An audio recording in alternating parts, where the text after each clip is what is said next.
Good evening. In the gospel, Jesus said, "The works that the Father gave me to accomplish, these works that I perform, testify on my behalf that the Father has sent me." We are also sent by Jesus. Go into the whole world. Baptize them in the name of the Father and of the Son and of the Holy Spirit. We are missionaries. We have a mission. But first, before we fulfill our mission, we have to be one with Christ. And that is one of the mysteries of our faith. God dwells in us. Just like the vine. Sabi ni Jesus, mananahan daw siya at ang Ama at ang Espiritu Santo sa ating puso. Paano malalaman yan? By your works. How do you know that you are sent by Christ? By your works. How do you know that God dwells in you? By your works. By this shall all men know that you are my disciple if you have love for one another. So we become other Christs, and our works also testify. Sabi ni Mahatma Gandhi, Hindu, "I like Christ, but I do not like the Christians because they are so unlike Christ." May point din siya. Tingnan mo na lang yung bansa natin. Huwag na nating bibilangin pa, hindi tayo matatapos.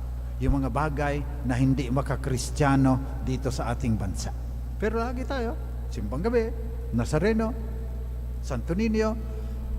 Yung works ba natin nagpapatunay that we are disciples? They will know we are Christians by our love. To works. Kaya, the summary of Christ, of the spirituality of Catholics, only the word. Ora labora. Prayer, work. Yung sinabi ni Jesus ngayon, napakatindi. Faith without good works is dead. So kailangan tayo may works. Kasi kadalasan, personalized devotion. Parang it's between me and God. Parang yung kaluluwa ko lang ang ililigtas ko. Hindi yan ang sinabi ng Panginoon. First reading. Observe what is right. Do what is just.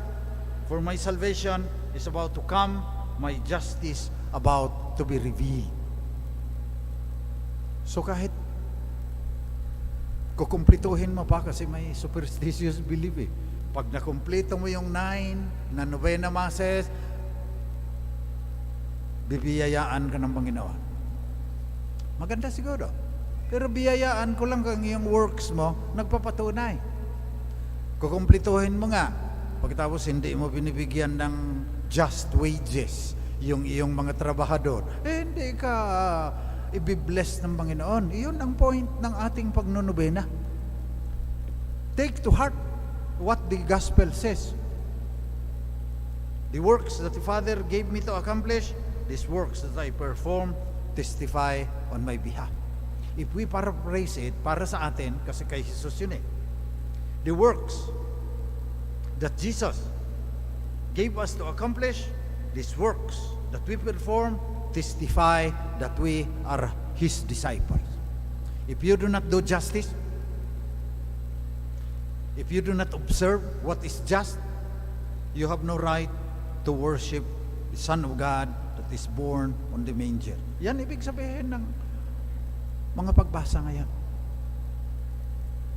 So sa ating pagnonobena, pangalawang gabi na nga, let us remember, ora labora, works. So in the teaching of the church, which many Catholics do not know, there are 7 corporal works of mercy. Okay, corporal. Sa katawan. Feed the hungry, clothe the naked, parang sa Matthew 25. Tapos, para sa kaluluwa naman, kasi isa lang yung kaluluwa at sa katawan, mayroong spiritual works of mercy. 7 din yan. Turuan ng mga mangmang, counsel the disturbed. 7 din yan. Pag-aralan nyo na lang yan. Kasi hahaba tayo eh. I would like to discuss in summary what Pope Francis wants us to do as our works. Okay? Sabi ni Pope Francis, for the first time in the history of the human race, our continued existence is threatened by climate change. Kung hindi tayo kikilos, malilipol tayo. Yun ang sabi ng Santo Papa. Pero he is only echoing what the scientists are saying. May deadline nga ang scientist eh. Kung tuloy-tuloy pa rin tayo sa pagbuga ng greenhouse gases, parang hindi naman tayo yun eh. 2% lang yung sa Pilipinas eh. Yung China yan, at saka yung Amerika, at saka Europe, yung mga pabrika nila, tuloy-tuloy pa rin yan. Pag hindi napigil yan, by 2050, kababasa ko lang, 6 cities will be underwater. Ang lapit na ng 2050. Pero pag binaha ang Maynila, lubog na rin yan. Baka ang Maynila lulubog mga by 2100.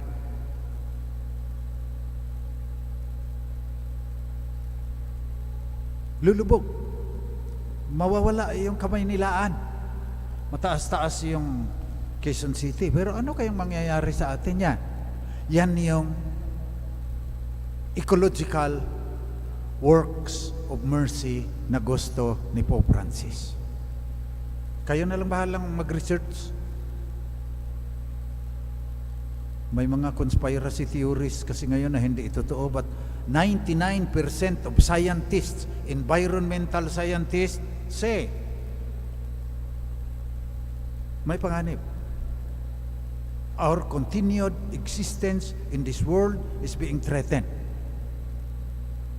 Baka sabihin ng iba, 2050 pa naman pala, matagal yan. Ang bilis niyan.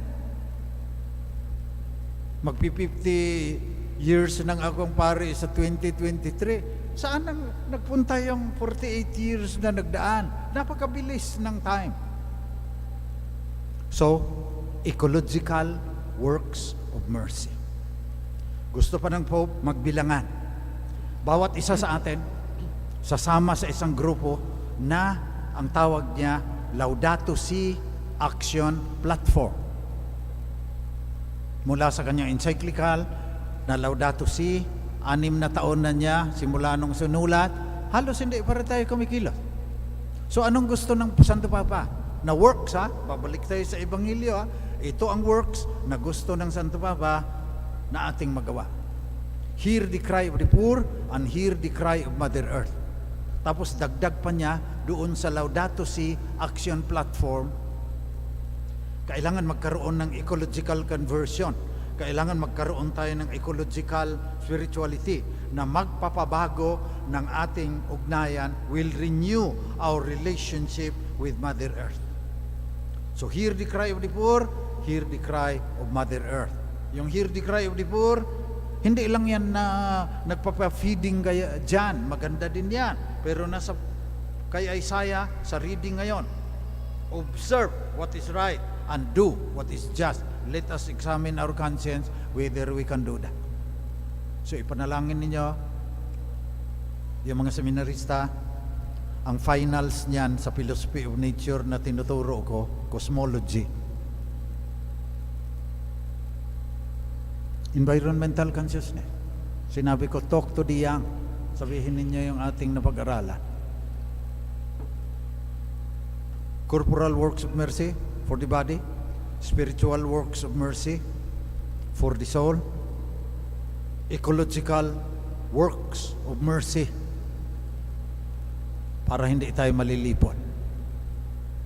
So inaanyayahan namin kayo na sumali sa amin. Trabaho ng SBD kasi yan eh. Ang tawag dyan, justice, peace, and integrity of creation. Meron kaming mga coordinator dyan. So sa pagwawakas ko, ng humili dahil pagagalitan din tayo ni Pope Francis kung susobra ka ng 12 minutes isang semester kong tinuturo yung sasabihin ko sana sa inyo. Kaya inaanyayahan na lang namin kayo na magdilay ngayong simbang gabi tungkol dito sa corporal works of mercy, spiritual works of mercy, at saka yung ecological works of mercy. Inaanyayahan din namin kayo mamaya, after the last song, gusto namin bilang pasasalamat, pakita namin sa inyo kung ano ang ginagawa ng mga misyonero na dahil sa inyong generosity, napapadala namin sa kung saan-saang bahagi ng bansa. So pinapaabot ko ang pasasalamat ng buong shrine. Mamaya, ang rector ng Shrine of Jesus the Divine Word, magpapasalamat sa inyo. Siya rin ang mag-introduce kay Father Ryan Dinio. Birthday ngayon. Nasa Argentina.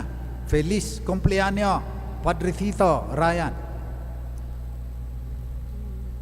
May mga misyonary dyan, tingnan ninyo sa labas kasi ilang taon na kasi yan May pangalan dyan, Ryan Dinio. Sa tulong ng shrine, natulungan, padala sa Argentina. Gigreet kayo mamaya, pagkatapos ng misa. Kung may panahon kayo, tignan ninyo, ilagay din namin sa YouTube yan. Nahirapan na magtagalog si Father Ryan dahil ilang taon na doon, kaya yung Spanish niya papaliwanag ni Father Rone Crisostomo, SBD, ang rector ng shrine. So maraming salamat uli, pagdadasal namin kayo dahil sa inyong kabutihan. My works ang Divine Word Missionaries. Nagpapadala kami sa ibang bansa, kaya nagpapasalamat kami. Panoorin ninyo mamaya, at bawat kung may iba pa akong kinausap, si Father Chito Lorenzo, Japan, 30 years na raw. Baka bukas ang ipapalabas namin, si Father Henny Sanchez, 40 years na ata sa Congo. Magpapasalamat din sa inyo, at Christmas carol sila ng mga kanta mamaya. So panalangin ninyo si Father Eric Lacandula nasa Zambia, magpapasalamat din sa inyo at babati ng Merry Christmas sa salita ng mga taong pinaglilingkuran nila. Yun ang works ng Divine Word Missionary.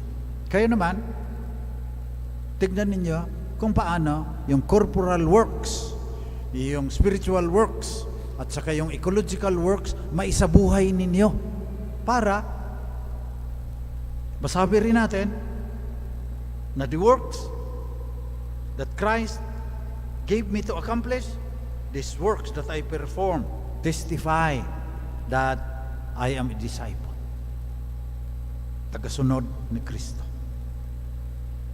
Yan ang ating panalangin sa misang ito, na sana hindi na tayo masabihan ni Gandhi, I like Christ, but I do not like the Christians because they are so unlike Christ.